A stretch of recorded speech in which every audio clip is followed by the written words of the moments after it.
Alright, so you're running Meta Ads and you see 12 conversions.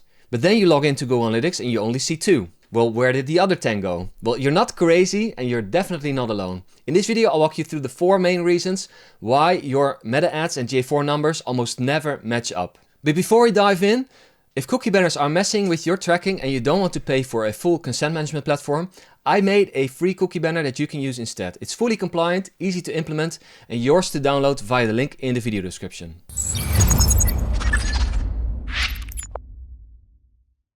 Alright, let's walk through the reasons why your numbers from Meta Ads and your numbers from Google Analytics aren't lining up. And I want to clarify that we're comparing the conversions from Meta Ads with the conversions that GA4 attributes to Meta Ads. So for that, we're looking in the traffic acquisition report, here under the report section, and then under traffic acquisition, find session source medium and filter down by Facebook, and then look up the key events column. You can even filter down with a specific conversion if you have multiple conversions set up. These conversions will often be radically different from the ones that you see in Meta Ads, and we're going to explore why that is and what you can do about it. Reason number 1, view through versus click through. Ad platforms like Meta Ads also measure interactions that happen before the click. It can also count conversions that come from an impression instead of a click. This is called a view-through conversion. And Google Analytics, well, it only counts conversions that result from clicks. So here's a quick example. Let's say I see one of your ads today, but I don't click. The next day I Google your brand and I convert. Well, Meta Ads will take credit for that conversion, but GA4 will credit that conversion to Google Organic. So GA4 only counts click-throughs, but Meta Ads will also count the impressions. And that is one of the reasons that Meta Ads will almost always show more conversions than GA4. So reason number 2, attribution models. Meta Ads gives itself credit no matter where it is in the user journey. So let's say I click your Facebook ad today, tomorrow I Google you, and the next day I open an email and convert. Well, Meta Ads will still claim that conversion as long as it is within their attribution window. And GA4? Well, GA4 gives credit to the last source. So in this case, it's email. And this is another major reason that Meta Ads will usually count more conversions than GA. Important, notice, GA, it says everywhere that it uses data-driven attribution models, but let's be honest, the traffic acquisition report that I've just shown you still uses last click. And even if you use a data-driven attribution model, it will often miss important touch points. More on that later. So the third reason are the tracking methods. You should know that Meta Ads uses a whole range of technologies for tracking. It uses first-party cookies, it uses third-party cookies whenever possible. It uses advanced matching. This is a technology that uses hashed versions of email addresses and phone numbers. And I believe it even uses some browser fingerprinting. All the technologies are a lot more invasive. GA4 is a lot more privacy friendly. It mostly just uses first-party cookies. And while it does offer something similar to advanced matching, it cannot connect that data back to Meta Ads interactions. And this is another big reason why Meta Ads will count more conversions than GA4. The fourth reason are the in-app browsers.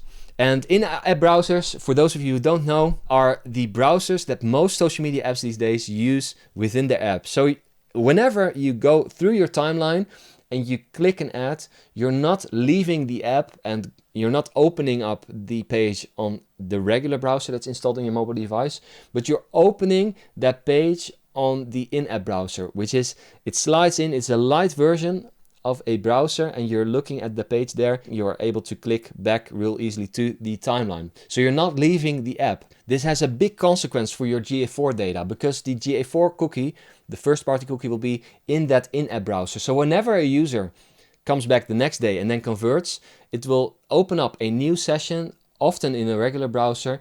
That will be counted as a new user, and if that person converts, it will be probably attributed to direct traffic or maybe Google Organic, if somebody Googled the brand name, for instance. Meta Ads will often be able to somehow link those conversions back to the original session, because Meta Ads just has more data to work with. See reason number 3. We already discussed this. But GA4 will not be able to link back those conversions, the conversions that happen later on a different session, back to the original session where a user clicked on an ad. And that is another big reason that Meta Ads will often attribute more conversions to itself than GA4 will attribute to Meta Ads. So I wanted to include another reason, and I call this a bonus reason because it might be a little bit too obvious, but of course, if your setup is broken, your numbers will never line up. Always verify your setup. Is your cookie banner blocking text where it shouldn't? Are there any duplicate tracking scripts? Are there maybe events not firing? If your GTM, if your tracking setup is a mess, you should fix that first. Because messy tracking keeps your ads from running at their full potential. Let's talk about what to do about all this, because I can almost hear you yelling from behind the screen, asking me, how am I supposed to make decisions around budget allocation if my reports are all over the place, if my numbers aren't lining up? Well, I have 5 tips for you. And the first one, again, might be a little bit obvious, but I want to get it out of the way. Modernize your setup. I'm still amazed how many marketers spend thousands on ads, but their Google Tag Manager container is a complete mess. Don't make that mistake. Make a measurement plan, set up GTM, set up server-side Google Tag Manager, leverage the technologies that we have at our disposal, use consent mode, use a proper cookie banner, monitor and maintain your setup regularly, because messy tracking keeps your ads from running at their full potential. If you spend on ads, you should spend on your tracking setup. If you need help or want to outsource this part, just Google my name, fill out the form on my site. I can help you get this right within a couple of weeks. But you don't have to do that. You can just use the free videos that I have on this channel to go through your setup and revise where needed. My second tip would be this. There is no single source of truth. And this one is hard to accept, but there's no single source of truth. GA4 and Meta Ads track things completely differently. People interact with multiple ads and platforms before converting, so there is no single source of that conversion. It is a myth that everything in digital marketing is trackable. Yes, you should get a good setup, you should leverage every technology that you have, but no, it's becoming almost impossible to stitch full user journeys together. So I would suggest take advantage of all the reports that you currently have. They're all valuable and use them in context. Try to understand which channels bring in the most conversions. Alright, tip number 3, pause your campaigns to measure lift. It was just this morning that I read a story from Alex Hermosi. He found out that their ads were off, accidentally, for 2 weeks. And they were still doing $500,000 of revenue per week. I believe this is a great way to measure the lift that you got from your ad campaign. Just turn them off for weeks. If you go from 100 conversions down to 40, you now know that your ads are driving 60 of them. So pause your campaigns for a week and measure the difference. My 4th tip is this. Ask, how did you find us? This is so simple, it's easy to overlook. But you can just add a simple question to your lead form or to your checkout form. It's just a simple form field. For instance, a drop-down where you ask, how did you find us? This gives you qualitative data straight from the source. Tip number 5, use coupons.